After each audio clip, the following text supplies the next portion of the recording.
Have you checked the children? Your little mess Hi, I'm Chucky. Wanna play? Sometimes that is better. You're gonna need a bigger boat. Hi everybody, welcome to the horror show and to another wonderful episode of Binge-Worthy. Yeah. So today we're doing Jurassic Park Camp Cretaceous. Jurassic World. Damn it. Camp Cretaceous. Correction. Seasons 1 and 2. Nah, False. you got it. Jurassic World Camp Cretaceous. So, forgive me. Thank you, Cecil, for correcting me. So we're really excited about this one. This is definitely a binge-worthy episode, so you're going to enjoy this episode. Very much so. We both all three of us watched all two seasons. Mhm. I can count. Both. I promise. All both seasons. There's a third season coming, though, just to give, I was wondering, so that's just good to to back know. up Marcia a little I bit. feel like this thing could go the long haul because Agreed. there's a lot of good aspects. Long of haul this. at least until the island is, taken down by a volcano. Well, I mean, to think about it, they keep delaying Dominion, so they're like, let's just keep doing more animated series to kind of They have tide a them lot over, to squeeze tide in them over in the because, meantime. Again, Fallen Kingdom, the island goes bye-bye. So, So. well, that's why we hope they can, further How to Train Your adventures. Dragon squeezed like 8 seasons of show in between like movies 2 and 3. Not sure. I didn't even. No, know I there did. was- I watched them. I yeah. did not know that there was. Yeah, there was a that. How to Train Your Dragon CG show that was first called like Riders of Berk, and then Defenders of Berk, and then there was 8 or so seasons of a show that took place between movie 1 and 2, and then between movie 2 and 3 as well. Well, I look at had what they're no trying to idea. do with Game of Thrones right now, with an animated series and a prequel series and all this different craziness. Milk those IPs, man, But I'm just the only reason I bring that up is because I'm not sure how long you can stretch this out, knowing the island is going to be under by a volcano. Do we know how long was between Jurassic That's what I'm World and trying to Jurassic World Fallen Kingdom? rack my brain. I can't say Maybe for just sure. 2-3 years, right? Yeah. Because they try and do it in real time, as the movie comes out. I'd so. say they can at least get 2, maybe 3 more. Okay. The like 2 more on the island, and then 5 escape from the island or something. But that's the thing. I mean, there's so much room to work with because this show intriguingly kind of fills in gaps from the previous, like before Jurassic World, the film, and then also along with concurrent stuff, and then post, and once we get to the second season. So Yep. Yeah. But before we dive into that, let's talk Sorry. about how what kind of investment this is. So, Yes. like we said, there's 2 seasons. There are 8 episodes per season, and they run about 23 to 25 minutes per episode. So it's not a huge commitment. And I'll tell you, it goes quickly. I watched the first season in one night. We started at Friday night around, 6 o'clock right after dinner, and next thing I know, I'm like, oh crap! Like I just watched that whole season. I gotta put these kids to bed. So it's that good, and it flows really well. Each season is the equivalent of 2 short movies, right? Yeah. 22 minutes each, so 88 minutes, which is just under a 90-minute movie, 2 times per season. So it cruises by. But the nice thing about it is, or at least in my opinion, one of the nice things is that for a kids show, there's way higher stakes, it feels like, than so many other kids shows out there. Like, this is a true Jurassic Park adventure kids show. And it's a Y7, but still, stakes are higher than like 7 and under. I mean, come on. Yeah. And I think people, kids under 7 could still appreciate it, even though it's rated for 7 and above. But Marcia, why don't you kick off the in-depth dive there? All right, so we'll start with let's start with overall feels. Okay. So my overall feels, if you haven't guessed it so far, was I loved it. It was really awesome to watch. I love the Jurassic series anyways, and the lore and everything around it. I've read the books, I've watched the movies, and now I get the animated series that I can actually watch with my children, which is amazing. It's Who next did level. you watch it with? I watched with Alex, he's 3. Okay. And then Elliot. I think it's a good frame of reference for the audience. Yeah, I mean, and granted, Alex was watching horror movies pretty much his whole life, but Started me so he's already a little desensitized on things, but he did really well with it. He's 3, and then my 7-month-old, but he doesn't know what's going on anyways. But he did like watching, like the dinosaurs coming in out in the action. And the music and all of those things. So that was kind of fun for him to kind of watch along, even though he didn't really understand what was happening. Mm-hmm. It was still helpful. And we all sat together and watched it. My husband watched it with us too. So there was a little bit for everyone. So I'm over the moon with this. But overall, Yeah, man, I was very pleasantly surprised because I I had to force you to do this because you You missed did. the season 1 of it all. Well, I mean, I watched the first couple episodes and I'm like, yeah, it's very kiddie, and I was probably watching it late at night and I was kind of falling asleep and not understanding the extent of the lore that they were tying into with everything with Jurassic World and that park just crumbling and these kids getting caught in the midst of it. We'll get more into that in the story, but I like how they develop each of these kids. You've got rich asshole kid who eventually kind of becomes Kenji. yeah, exactly, who becomes more just a friend and, you know, his camaraderie aspect as opposed to looking down on all these kids. You've got social media girl, you've got athlete girl, you've got girl who has Yasmin. like kind of farm girl who maybe, and you know, we're not sure what she's totally up to, but then more so than anything, we've got Wimpy Kid and the kid who has won his way there. And the kid who has won his way there, you connect with him so much because of some, you know, personal stuff which we'll get into He's in the the main character backstory. of the show. So. Yeah, he's fantastic. But I mean, the animation is awesome.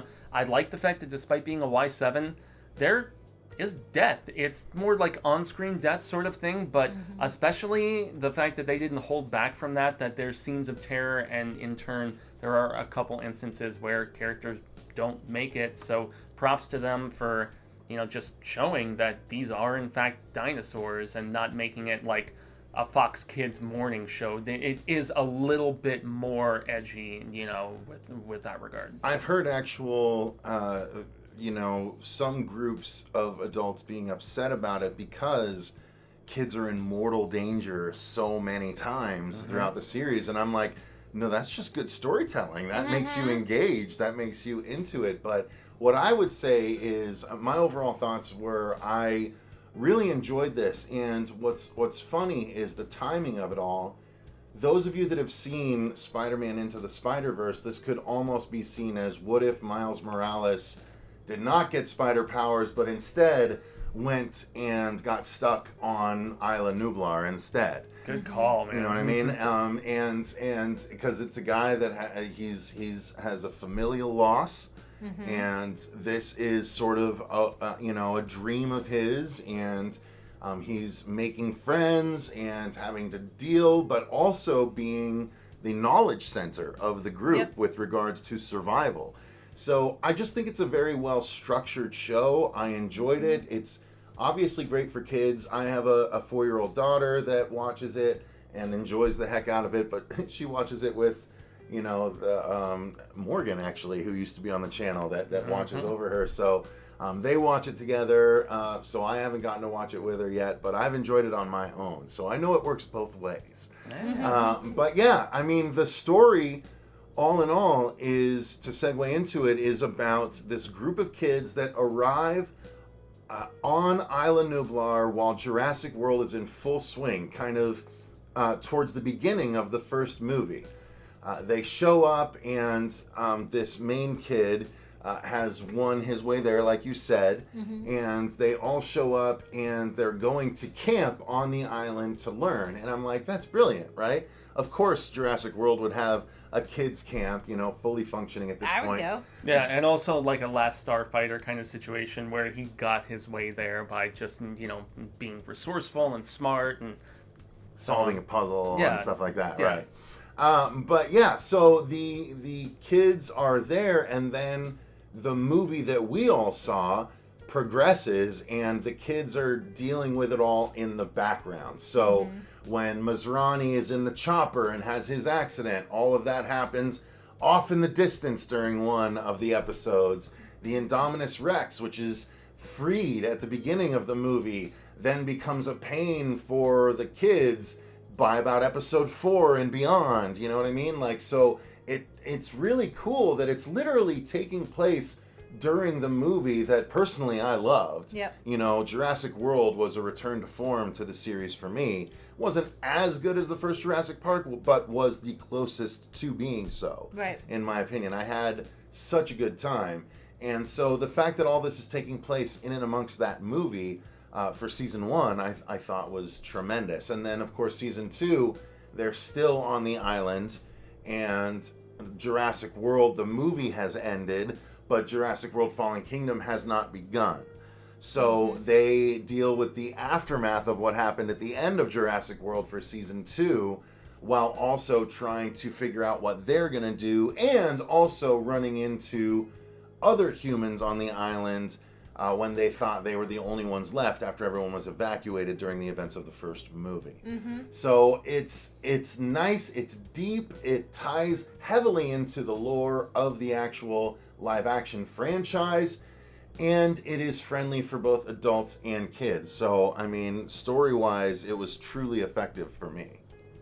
Yeah, most definitely as well. I mean, more so than anything, the camaraderie of these kids, the fact that I love stuff like Goonies, Monster Squad, you know, and then my 80s upbringing, man, it's kind of a similar dynamic, and albeit in the, you know, current digital world of, you know, the aforementioned, like, oh, I'm a social media star, or, you know, I'm a, you know, super rich kid, or whatever the hell it may be. You still see their friendship growing, and there are tensions, there's deceit, there's all kinds of different things that kind of go on within the interplay, and characters rise to the occasion, characters kind of regress and stop being so kind of schmucky to each other. And I appreciated that, and yet there's still terror everywhere around them, and it still manages to balance in storytelling is one of the biggest things I think in this story that they accomplish so very well in making the kids relatable to not just current kids, but, you know, me, and remembering and just kind of being like, man, if I was in that sort of situation, I wish I could have been with like a cool crew of friends, and, you know, we're all, you know, trying to defrost frozen pizza, and there's compies coming trying to mess with us, and all this different stuff. And I don't know, it's endearingly written, and I'm stoked that we have a 3rd season coming, and just every character kind of has some growth and some change over the course of it, and the stakes get raised a little bit too, especially without spoiling what we have at the very end of the final episode of season 2. There's something else coming. So, yeah. So I agree. I agree with both of you on that with the story. And the biggest thing with the kids that I want to tap into too is that even though you do have like the token kids, you find out throughout the series that, you know, they're not so token after all. And they did it in a very organic way, and nothing was like forced upon you with the story, or revealing their true characteristics. There you go. I can talk. But yeah, no, like I thought they did that very, very well. And to your point about the kids being in danger all the time, like, hello, welcome to Earth. Kids are always in danger, True. And there's nothing wrong to teach a child, like, there are dangers in the world. You don't have to be in Jurassic World or Park to like understand that there's things out there that you're gonna have to survive. And the fact that they're able to kind of show like these kids using their strengths and their abilities and working together as a team and overcoming conflicts and finding solutions to their problems, and showing that they do have the courage, they do have the ability to overcome. They don't necessarily have to have someone protect them. They can protect themselves. I think that's a fantastic message to show children, because you know what? Not everybody has a great home to live in. Not everybody has food on their table, and you don't have to be chased by dinosaurs to like be worried about how you're gonna survive. So to show kids in a nice, fun way, like, you know, hey, like you could do this too. Like, I mean, it's not obviously real life stuff, but at the same time, it does allow kids to have those thinkings.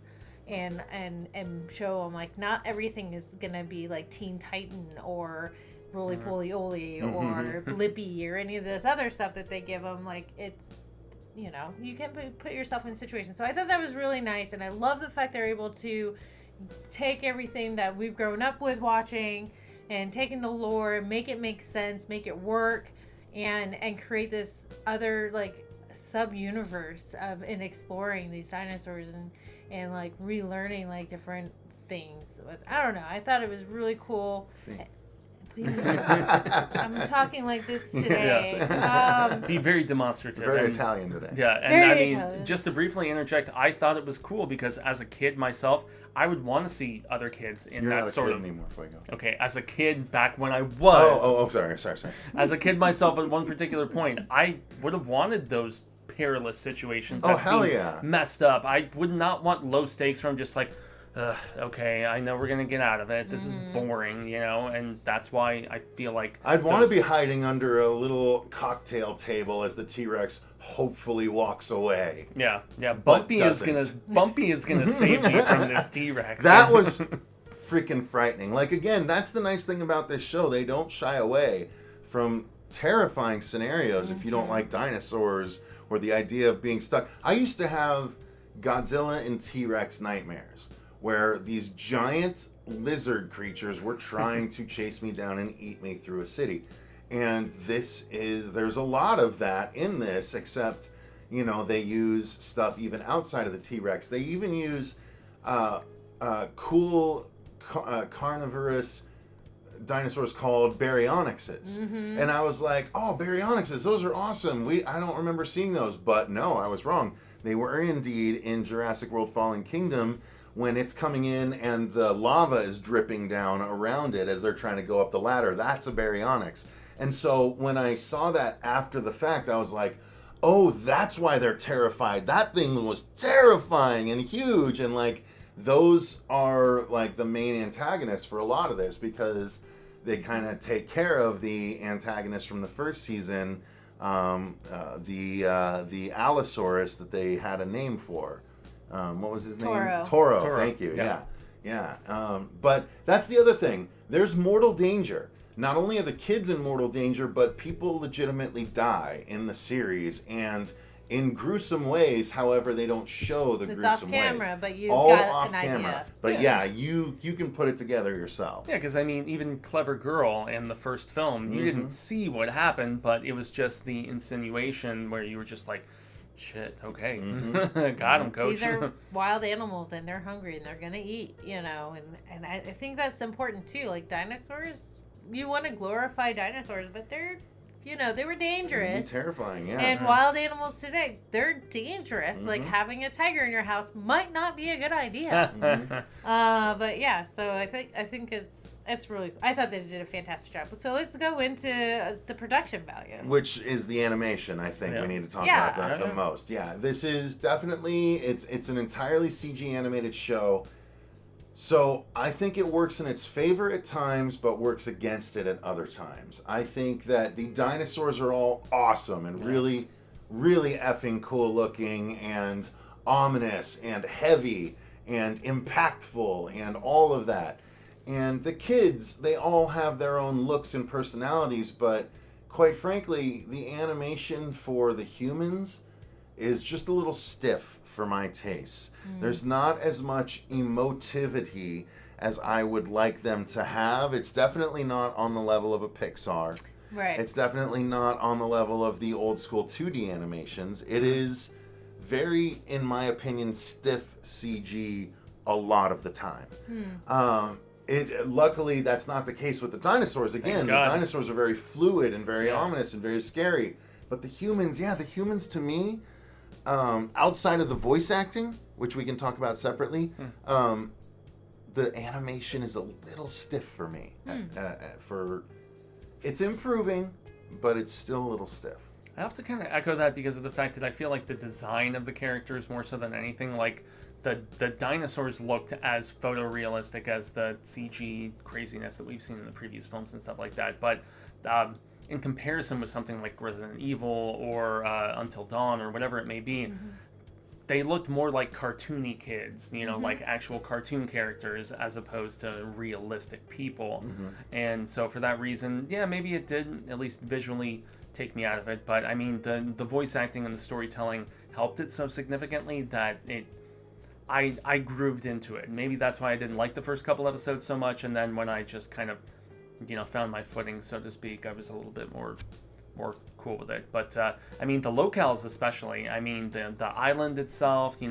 remnants of the park as we eventually get there. But I mean, dinosaurs, movement, fluidity, as you were mentioning, just to kind of echo that sentiment.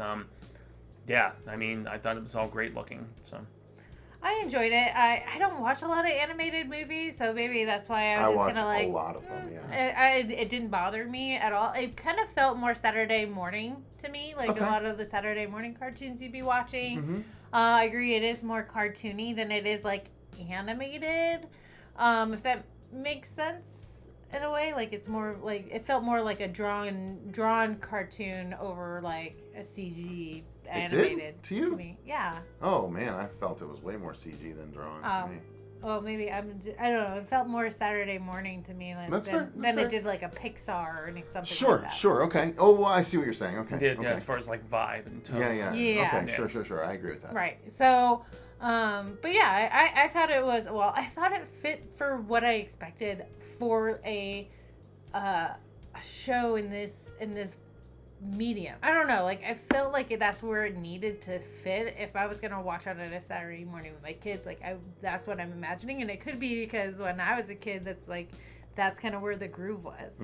So I enjoyed it. I thought it was well done. Maybe they were trying to lean towards if you're looking for something more like Pixar and something like that, you're not gonna get it here. No, but it was still very well done, and it paid off in my opinion. So. Lastly, let's talk about the acting of it all, the voice acting. Yeah, I think everyone did a good job. The only one that kind of took me out of it at times was the Southerner, the girl. That was kind of the Southern, maybe not. But although the thing that was weird was that she was speaking with like a very and like rolling your R's like Hispanic accent initially, and then she segued more so into that the Southern drawl, accent, Southern drawl, so to speak. And because I think they realized Yasmina was the Hispanic ethnicity of the show. Yeah. Kenji is the Asian ethnicity of the show. Our main guy is the obviously African American ethnicity of the show. So great representation and cool camaraderie amongst the kids, obviously. But yeah, other than that, I like the voice acting of her. I thought the hunters were a little over the top. In the second season. Didn't quite fit as well, but they did. So the hunters fit what I would consider more of a Looney Tunes cartoon. But that did not fit as well with this sort of animated project to me. They still worked fine. But they were a little too hammy at times for me. I actually really liked the guy who seemed very Aussie, in the second season. He was good, I thought he was very solid. The two hunters were annoying. Yeah, the ones who like hunters, photographers, what are y'all doing? Without getting too much into it. But I mean, I thought the kids are endearing. I'm honestly most amused with what we do by the girl who was like, oh, all my followers are going to be missing me so much, and then when she starts Brooklyn! when she starts to think about the fact that her like moniker is kind of silly, as they're doing all that filming and stuff, she's just like, oh man, now I'm starting to think that Brooklanders is kind of a bad idea. Like, what have I been doing? But she started when she was like 10, 12 or whatever as she has said. So I don't know, it's meta and hits close to home with what we do. So she was great, and obviously our lead Kenji and the camaraderie, and also nerdy kid with the carob cakes and stuff, who I can't remember his name off the top of my head, but I mean all of the kids are fleshed out very well, but they would not be without the great voice acting and very distinctly different voice acting. Like each character in this main core of kids is very different. Yeah. So I agree. I thought that they did a very good job of depicting each character in the voice acting, and didn't really come out any distracting stuff. Like the Southern girl, she just annoys me, and I don't know. I like her character the least as well. So I don't know. And I don't know. She just does it. Like, I think maybe she came on to kind of like in the storyline. She comes on a little too strong, and then her accent gets a little too thick. But overall, she's got a heart of gold. I don't know. Maybe we'll see more coming out of her later. But even her backstory was just kind of like, whatever. It didn't have as much heart as some of the other ones do.